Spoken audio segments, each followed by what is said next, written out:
اسماعیل صاحب ایک جگہ پہ مناظرہ کرتے، مناظرے پہ سامنے ایک مولوی بیٹھا تھا، مولوی نے کہا مولوی اسماعیل دیکھ تم یہ شیعہ جو بات کرتے ہو کہ علی کے لیے احد کے میدان میں عرش سے تلوار آئی تھی، مولوی عقل تسلیم کرتی ہے، تلوار بنتی ہے لوہا گرم کرنے سے۔ اب اس نے پنجابی زبان میں کہا، اس نے کہا اللہ پاک کوئی عرشاں تے پٹیاں لائیاں سا کہ وہاں لوہا گرم ہو رہا تو تلواریں بن رہی تھی، چل چھوڑ شیعوں کو پاگل بنایا کر، ہمیں بات بتانی ہے تو کسی دلیل کے ساتھ بتا، جنت سے تلوار ہے، عرش سے تلوار ہے، عرش سے تلوار کیسے آ سکتی ہے؟ وہاں تلواریں بنتی ہیں۔ مولوی اسماعیل نے ایک لمحہ دیر نہیں کیا، مولوی صاحب حافظ ہیں؟ اس نے کہا بے شک۔ پڑھا ہے قرآن؟ اس نے کہا بے شک۔ یہ لکھا ہے کہ موسیٰ کی قوم کر کے جنت سے کھانے آتے تھے؟ ہاں جی عرش سے کھانے آتے تھے۔ فرمایا جہاں دیگیں پک سکتی ہیں آدھا کلو لوہا گرم نہیں ہو سکتا۔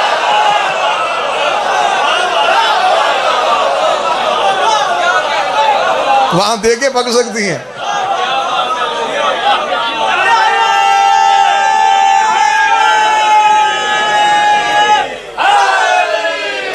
موسیٰ پیچھے موسیٰ کی قوم، بس ختم کروں، موسیٰ کی قوم، موسیٰ بچا کے لے گیا، آگے آگے دریا، دریا کا آنا تھا، موسیٰ کی قوم نے دریا دیکھا، قرآن نے پورا واقعہ لکھا ہے، آگے دریا پیچھے فرعون، موسیٰ کی قوم نے کہا مروا دیا موسیٰ تو نے، آگے بھی موت، آگے جائیں دریا میں گرے، پیچھے جائیں فرعون مارے، منہ آسمان کی طرف، میرے مالک اب کیسے بچاؤں؟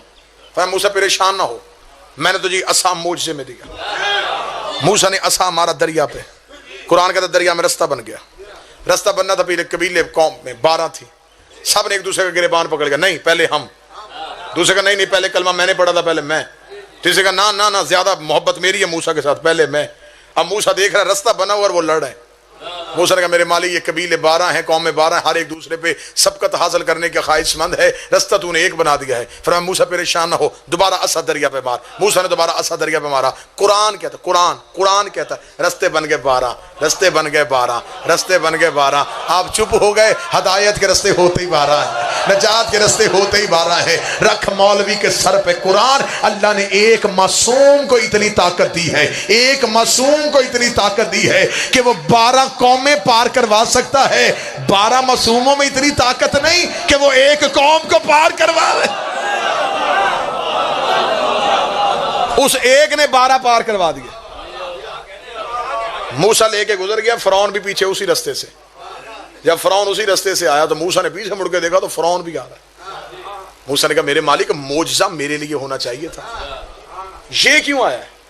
فرمایا تو اپنے لے کے نکل، تو میرے مالک یہ پیچھے دریا کے اس کنارے پہ پھر یہ پیچھے آ جائے گا۔ فرمایا تو پریشان ہو، تو اپنے بچا، انہیں ذرا اندر آنے دے، انہیں اندر آنے دے۔ میرے مالک فرعون آ گیا ہے، فرمایا میں نے صرف فرعون نہیں مارنا، آخری فرعونی بھی مارنا ہے۔ بات ذہن میں ہے، امام اچھا ہو تو پار، امام برا ہو تو غرق۔ موسیٰ اپنے بچا کے نکل گیا، قرآن کہتا موسیٰ کا آخری دریا سے پاؤں نکال رہا تھا، فرعون کا آخری دریا پہ پاؤں رکھ رہا تھا۔ اللہ قرآن میں کہتا ہے میں نے اس دن نیل کی لہروں پہ وحی کی تھی کہ تیرا صرف ایک ہی کام ہے، موسیٰ والوں کو چھیڑنا نہیں ہے، فرعون والوں کو چھوڑنا نہیں ہے، موسیٰ والوں کو چھیڑنا نہیں ہے، فرعون والوں کو چھوڑنا نہیں ہے۔ اللہ جانے کون سا ہاتھ ہے جو کشکول بن کے امیر المومنین کی دہلیز سے جملے پہ خیرات لے لے گا۔ اس کا مطلب ہے میرا عقیدہ ہے، میرا ایمان ہے، اس بات پہ قرآن نے ثابت کر دیا ہے اگر وہی پانی پہ ہو سکتی ہے تو وہی آگ پہ بھی ہو سکتی ہے۔ اللہ قیامت والے دن دوزخ کی آگ پہ وہی کر دے گا۔ علی والوں کو چھیڑنا نہیں ہے، علی کے دشمنوں کو چھوڑنا نہیں، سارے غرق۔ امام برا تھا، حتیٰ کہ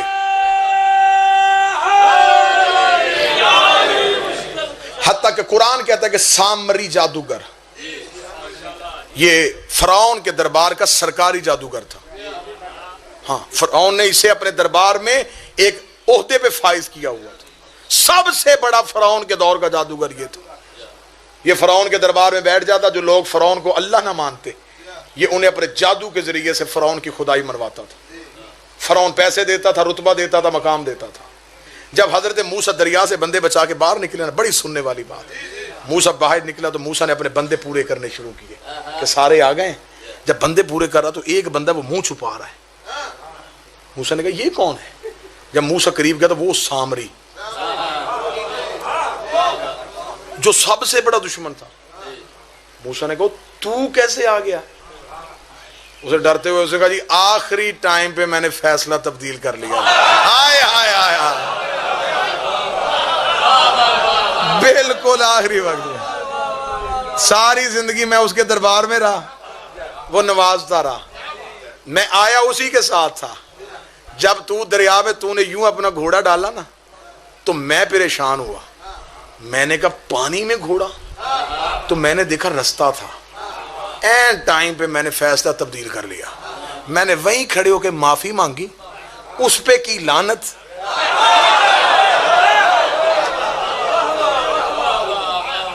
میں آ گیا تیرے پیچھے، میں تیرے پیچھے آیا تو میں گزر آیا، میں بھی نکل آیا. موسیٰ نے منہ آسمان، میرے اللہ یہ کیوں بچ گیا؟ فرمایا یہ نہیں بچا، امام اچھا تھا. کوئی بات سمجھ آ رہی ہے یا نہیں آ رہی؟ امام بہتر تھا. پھر اس نے موسیٰ کے ساتھ پھر منافقت کی. حضرت موسیٰ چلے گئے کوہ طور پہ 40 دن کے لیے. اس نے پیچھے سے کیا کام کیا؟ اس نے سونا اکٹھا کر کے پگلایا، اس نے بچڑا بنایا اور یہ بچڑے کو اشارہ کرتا، بچڑا بولتا. اس نے لوگ اکٹھے کیے جو موسیٰ کے امتی تھے، وہ سارے اس کو ماننے شروع ہو گئے کہ یہ بھی ہمارے جیسا ہی ہے. اس نے کہا میری بات سنو، اس کا اللہ تو نظر نہیں آتا اور تم سجدہ کرتے ہو. یہ دیکھو میں نے، یہ سامنے بات کرو، یہ تم سے بات کرے گا. اب اتنا شعور تو ان کے پاس تھا ہی نہیں. فرعون کے دور کے لوگ تھے، انہوں نے فوراً کہا. اس نے کہا پھر اس کا مطلب کیا؟ اس نے کہا اسے سجدہ کرو. انہوں نے اسے سجدہ کرنا شروع کر دیا. جب موسیٰ کوہ طور سے واپس آئے، جناب ہارون سے پوچھا امت؟ اس نے کہا کون سی امت؟ قرآن میں پورا واقعہ لکھا ہے کہ حضرت موسیٰ جلال میں آئے اور قرآن کہتا ہے جناب ہارون پہ لپکے کہ تو نے میرے بعد امت کے ساتھ کیا سلوک کیا؟ فرمایا میں نے نہیں کیا. وہ جو سامری جسے بچایا تھا نا، یا میرے بادشاہ حسین ایک بندہ بول پڑے لیکن اس جملے پہ بول پڑے. یہ شروع سے عادت ہے، جنہیں نبی بچا لیتے ہیں یہ بعد میں نبیوں کے مقابلے پہ آ جاتے ہیں. آئے آئے،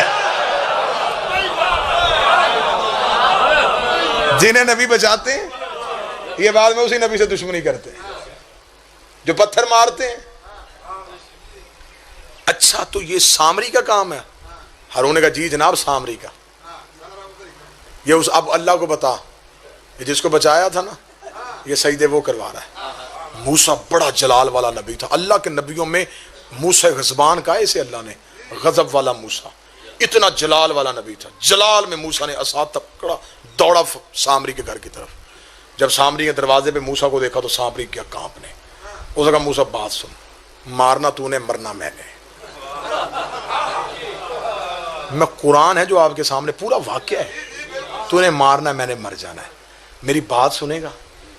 مار کیوں رہا ہے مجھے؟ قصور میرا ہے؟ قصور امت کا ہے؟ کیوں کیا انہوں نے سجدہ؟ موسیٰ نے ڈنڈے کے ساتھ اسے پوچھا کہ موسیٰ نے کہا تو پیچھے ہٹ، بچڑا دکھا. وہ سامنے لانا جسے تو سجدہ کروا رہا ہے وہ لا. اس نے کہا موسیٰ تو کرنا کیا چاہتا ہے؟ موسیٰ نے کہا دکھا مجھے، بچڑا دکھا. یہ گیا، اس نے وہ کپڑا اٹھایا، وہ سونے کا بچڑا موسیٰ کے سامنے بے جان کھڑا کر دیا. اب حضرت موسیٰ نے یہ کیوں کیا؟ اس لیے موسیٰ کو پتا تھا کہ یہ ہے جادوگر، یہ جادو کے ذریعے اسے بلواتا ہے. موسیٰ کو پتا تھا کہ یہ میرے سامنے جادو کر نہیں سکتا کیونکہ نبیوں کے آگے جادو نہیں ہوتا.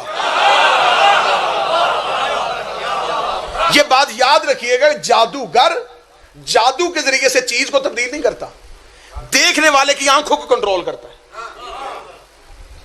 وہ دماغ کو اس طرح کنٹرول کر لیتا ہے کہ جو وہ چاہتا ہے دیکھنے والے کو وہ چیز ویسی نظر آتی.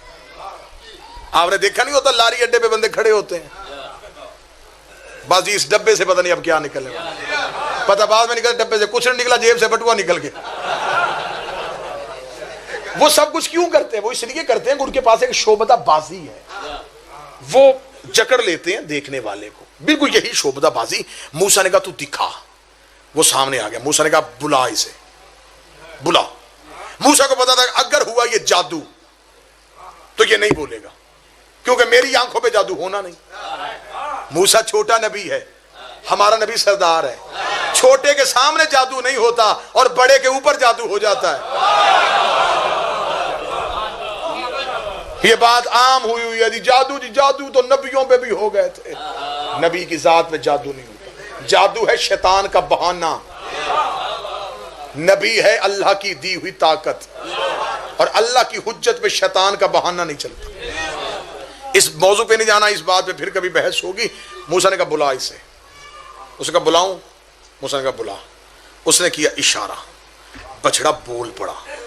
جب بچڑا بولا، قرآن کہتا اب موسیٰ پریشان ہوا۔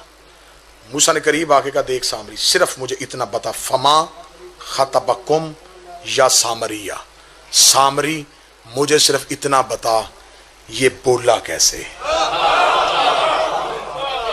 نبی محو حیرت ہو گیا، نبی حیران ہو گیا۔ نبی نے کہا فما خطبکم یا سامریہ، قرآن، سامری مجھے صرف اتنا بتا یہ کیسے بولا ہے؟ سامری نے کہا میں بتاؤں؟ بتا، جان کی امان پاؤں تو عرض کروں؟ ہاں بتا۔ جب تو دریا میں رستہ بنا کے جا رہا تھا، میں تیرے پیچھے آ گیا تھا، میں جادوگر تھا، میں نے ذہن میں سوچا یہ دریا میں رستہ کیسے بن گیا؟ رات اندھیری تھی، میں نے تیرے آگے ہو کے دیکھا، تیرے آگے بھی گھوڑے پہ کوئی تھا۔ کوئی بندہ تو ہو جو محنت پہ بولے۔ پوری تقریر کا میں نتیجہ دے دینے لگا ہوں، پوری تقریر کا نتیجہ دینے لگا ہوں، قرآن نہ ہو میں گردن کٹواؤں گا۔ اس نے کہا تیرے آگے بھی گھوڑے پہ ایک جوان تھا، تیرے آگے بھی گھوڑے پہ جوان تھا، جیسے میں فرعون کو چھوڑ کے تیرے پیچھے آیا تھا نا، ویسے میں تجھے چھوڑ کے اس کے پیچھے چلا گیا۔ آئے آئے جب میں اس کے پیچھے گیا تو وہ گھوڑا جہاں سے اپنے سم اٹھاتا، دیر میری طرف کرنا، آخری صدر لہو نہ کرنا، وہ جہاں سے گھوڑا اپنے سم اٹھاتا تھا وہاں سے زمین سے نور نکل رہا تھا۔ وہ کہتا میں نے گھٹنوں کا سہارا لیتے ہوئے اس گھوڑے کے سم کے قریب گیا، اس کے نیچے سے جو بچی ہوئی مٹی تھی میں نے سم کے نیچے والی مٹی اٹھائی، فَكَتَبَتْ عَلَيْهِ، اسے اپنی جیب میں چھپایا۔ یہ وہی مٹی ہے، آئے آئے، یہ وہی مٹی ہے جو میں نے اس بچڑے میں ڈالی، اور بچڑے نے بولنا شروع کر دیا۔ ادھر رکھوں گا میں شیعہ کتابوں کے ڈھیر، ادھر رکھتا ہوں میں سنی کتابوں کے ڈھیر۔ جب ہم نے شیعوں سے پوچھا یہ کون تھا جو موسیٰ کی آگے تھا، اس نے کہا یہ وہی تھا جو نبیوں کا حاجت روا ہے، جو نبیوں کا مشکل کشا ہے، یہ حیدر کرار تھا۔ سنیوں نے کہا نہیں نہیں، یہ علی ابن ابی طالب نہیں تھے، یہ جناب جبریل تھے جو اللہ کے حکم کے ساتھ موسیٰ کو رستہ دکھا رہے تھے۔ چل میں سنی بھائیوں کی مان لیتا ہوں، یہ جبریل تھے۔ مجھے بتا جبریل ہے کون؟ جبریل ہے علی کا نوکر، جبریل ہے حسنین کا شاگرد، جبریل ہے زہرا کے بیٹوں کا درزی۔ غیرت کر، جس کے نوکر کے گھوڑے کے سم میں اتنی طاقت ہے، اس کے بیٹے کے ذوالجناح میں کتنی طاقت ہے؟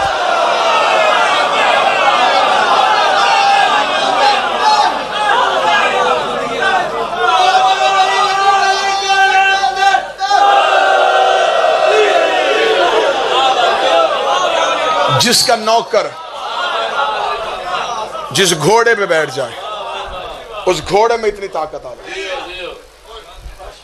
اور میرے باروے کا کمال الدین و تمام نعمہ میں فرمان ہے، میرے مالک فرماتے جب ہمارا آخری بیٹا آئے گا، جو شیعہ امام کی سواری کے ساتھ مس ہوگا اس کے پاس بنی اسرائیل کے نبیوں جتنا اختیار ہوگا۔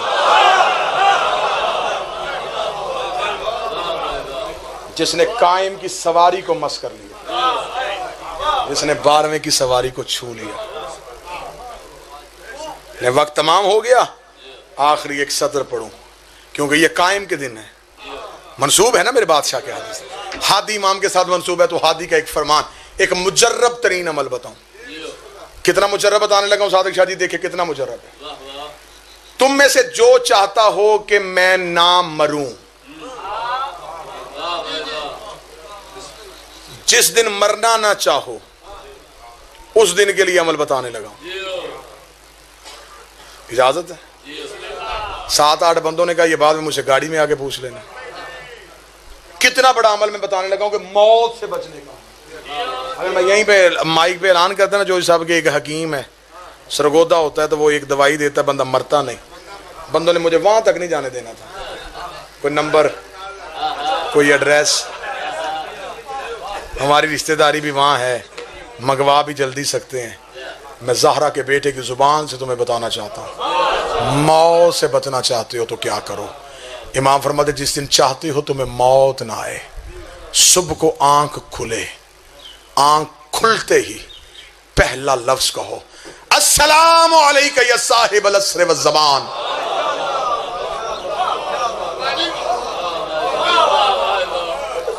بندے پریشان ہو گئے کہ سلام کیا اور موت سے کیسے بچ گئے. سلام کہنا ہے سنت، جواب دینا ہے واجب. تم سلام کرو گے، زہرا کا بیٹا نرجس کا چاند تجھے جواب دے گا. اور جب امام کہے سلامتی ہو، پھر موت کیسے آ سکتی ہے؟ موت نہیں آئے گی. 12 سے جڑ کے رہنا، قائم سے توسل میں رہنا. جس شہر کا ایک بندہ، جس گاؤں کا بندہ، جس کے گھر کا خاندان کا رشتہ دار حکومت میں چلا جائے، وہ بندہ پاؤں زمین پہ نہیں رکھتا. وہ بندہ کہتا اب کام کروائیں گے، اب ہماری حکومت آئی ہے. جو کام کسی نے کروانا مجھے بتایا حکومت ہماری ہے. تمہیں کسی کے دروازے پہ جانے کی کیا ضرورت ہے؟ تم جس کے نوکر ہو اس کی کائنات پہ حکومت ہے. ہو پڑھے علی ولی اللہ اور بیٹھا ہو کسی ایم این اے کے دروازے، ماتم حسین کا کرتا ہو اور بھیک مانگے کسی منسٹر سے. تمہارے اندر والی طاقت کہاں گئی؟ تمہیں طریقہ کیوں نہیں آ رہا؟ کیوں ڈاکٹروں کے ہاسپٹلوں کے باہر لمبی لمبی لائنیں لگی ہیں؟ وہ ان کی لائنیں ہیں جن کا دینے والا کوئی نہیں. میرا بادشاہ فرماتا ہے کہ میں شیعوں سے ملتا ہوں، مجھے پہچانتا کوئی نہیں ہے. ایک بندے نے توقیع لکھی اور توقیع میں پوچھا مولا آپ کب ملتے ہیں؟ فرمایا جب تم روتے روتے چپ ہو جاتے تمہیں پتا ہے تمہیں چپ کون کرواتا ہے؟ 12ویں کا لفظ نہ ہو میں تیرا مجرم. میرا امام فرماتا ہے میرے شیعوں میں تمہارے رخسار سے آنسو اپنے ہاتھوں سے صاف کرو.